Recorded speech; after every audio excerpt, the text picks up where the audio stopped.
Ամեն տարի Հայաստանում գրանցվում է կրծքագեղձի քաղցկեղի 1600 նոր դեպք, ցավոք 450-ը մահվան ելքով։ Այս թիվը կարող է նվազել վաղ հայտնաբերման և բուժման դեպքում 35%-ով։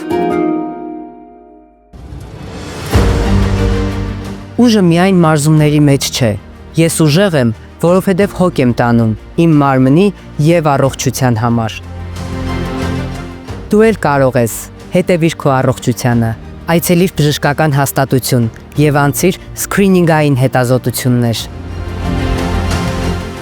Վաղ հայտնաբերումը կյանքեր է փրկում, այսօր, ոչ վաղը, այսօր հոգ տար քո առողջության համար։